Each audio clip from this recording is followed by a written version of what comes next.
मैं पटना का रुख कर रही हूं सौरभ। जातीय जनगणना का मुद्दा और बिहार सरकार के जातिगत सर्वेक्षण की रिपोर्ट आने के बाद तो और जोर शोर से विपक्ष इसको उठा रहा है। आज यहां पर शीतकालीन सत्र विधानसभा का शुरू होने वाला है और ठीक उससे पहले अमित शाह यहां पहुंचते हैं, इस पूरी सर्वेक्षण रिपोर्ट को छलावा बताते हैं, नीतीश लालू सरकार को घेरते नजर आते हैं।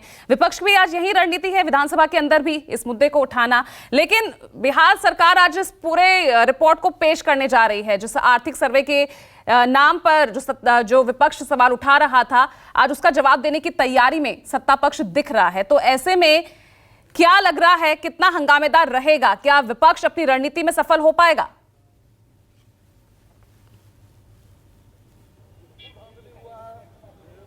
जी बिल्कुल, सबसे बड़ी बात है कि शीतकालीन सत्र का आज पहला दिन है और आज तो नहीं लेकिन कल जरूर आर्थिक और सामाजिक जो सर्वेक्षण के जो रिपोर्ट है उसको पटल पर रखा जाएगा, यानी सदन के पटल पर रखा जाएगा। इसके पहले जो जाति आधारित गणना के जो आंकड़े आए हैं उसको पटल पर रखा जाएगा और अगले 2 दिनों तक उस पर चर्चा की जाएगी। और उसके बाद जहां तक विपक्ष की जो मांग रही है कि केवल जाति आधारित गणना के जो रिपोर्ट है सरकार ने केवल उसी को जारी किया है, जबकि गणना जो हुई है वो सामाजिक और आर्थिक मुद्दे को लेकर भी हुई है।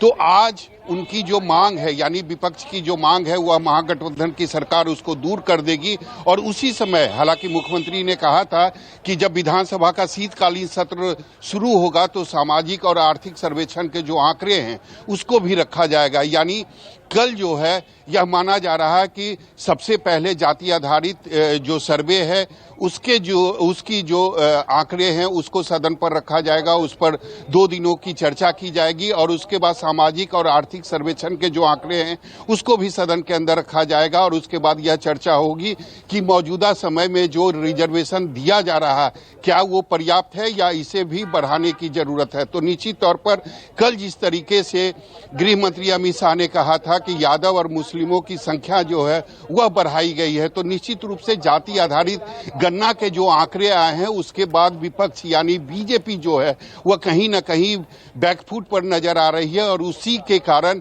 वो आंकड़े का भी विरोध कर रही है और ये भी कह रही है कि मुस्लिम और यादव की जो संख्या है उसको बढ़ाकर दिखाया गया है। अब यह निश्चित माना जा रहा है कि विधानसभा का जो शीतकालीन सत्र है वह काफी हंगामेदार होने वाले हैं, क्योंकि 5 दिनों का यह सत्र है, काफी छोटा सत्र है लेकिन काफी महत्वपूर्ण माना जा रहा है। इसलिए क्योंकि इसमें न केवल जाति आधारित गणना के जो आंकड़े हैं, इसके अलावा आर्थिक और सामाजिक सर्वेक्षण के जो आंकड़े हैं उसको भी सदन के पटल पर रखा जाएगा, उस पर चर्चा की जाएगी और ये भी तय किया जाएगा कि आने वाले समय में जो आरक्षण मौजूदा समुदाय के लोगों को मिल रहा है इसे घटाने या बढ़ाने की जरूरत है। जी ठीक है।